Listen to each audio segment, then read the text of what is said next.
அனைவருக்கும் வணக்கம். இப்போ நம்ம கொஞ்சமாக சிக்கன் பிரியாணி ஒன்று செய்யலாம்.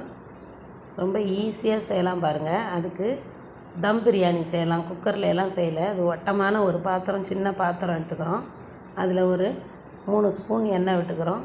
3 ஸ்பூன் எண்ணெய் விட்டுட்டு கிராம்பு, பட்டை, சோம்பு, நட்சத்திர சோம்பு, பிரியாணி இலை எல்லாம் போட்டு அதில் தாளிச்சிக்கிறோம். கொஞ்சம் கொஞ்சம் போட்டு அதுக்கப்புறம் 3 வெங்காயம், 3 தக்காளி, 3 பச்சை மிளகாய் இதெல்லாம் போட்டு நல்லா வெங்காயம் நல்லா வதங்கினோன்னே தக்காளியும் போட்டு வதக்கி எடுத்துக்கிறோம்.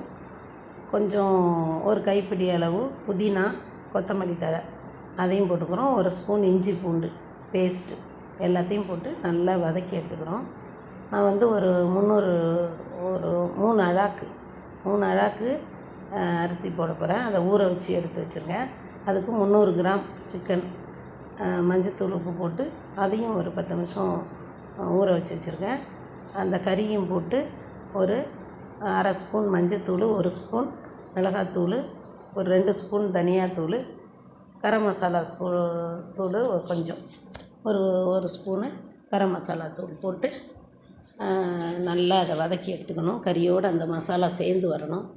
நல்லா வதக்கிட்டு அதில் வந்து 2 பங்கு தண்ணி, ஒரு 600 கிராம் அரிசினா ஒரு 3 அழாக்கு 600 கிராம் அரிசினா அதுக்கு 2 பங்கு தண்ணி ஊற்றிக்கணும். முதல்ல நம்ம வந்து ஃபுல்லாக தண்ணி ஊற்றக்கூடாது. முதல்ல வந்து ஒரு 1/2 டம்ளர் தண்ணி ஊற்றி அதை வந்து நல்லா ஒரு 10 நிமிஷம் மூடி வேக வச்சிடணும். அதுக்கப்புறம் மீதி 2 பங்கில் 1/2 பங்கு தண்ணியை மறுபடியும் ஊற்றிட்டு அதுக்கு உப்பு போட்டு உப்பெல்லாம் கரெக்டாக இருக்கான்னு பார்த்துட்டு ஊற வச்சுருக்கிற அரிசியை போடணும். அரிசியை போட்டு நல்லா கொதி வந்தோடனே அரிசியை போட்டுடுறோம். அரிசியை போட்டுட்டு நல்லா கொதிக்கட்டும். அடியெல்லாம் எதுவுமே பிடிக்காது. நல்லா கிளறி கொஞ்சம் நேரம் நல்லா கொதித்தோடனே அதை மூடி சிம்மில் வச்சிடணும். சிம்மில் ஒரு 10 நிமிஷம் வச்சிடணும். வச்சுட்டு 10 நிமிஷம் வச்சுட்டு கொஞ்சம் கிளறி விட்டுட்டு நல்லா கொஞ்சம் கிளறி விட்டுருங்க. கிளறி விட்டுட்டு திருப்பியும் ஒரு 5 நிமிஷம் வச்சு அடுப்பை ஆஃப் பண்ணிடலாம். அது மேலே வந்து ஒரு வெயிட் வைக்கணும்.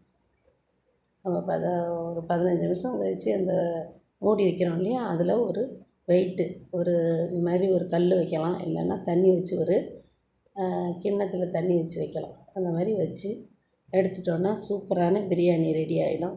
இங்கே பாருங்கள் எவ்வளோ நல்லா இருக்குன்னு. எல்லோரும் செஞ்சு பாருங்கள். நன்றி.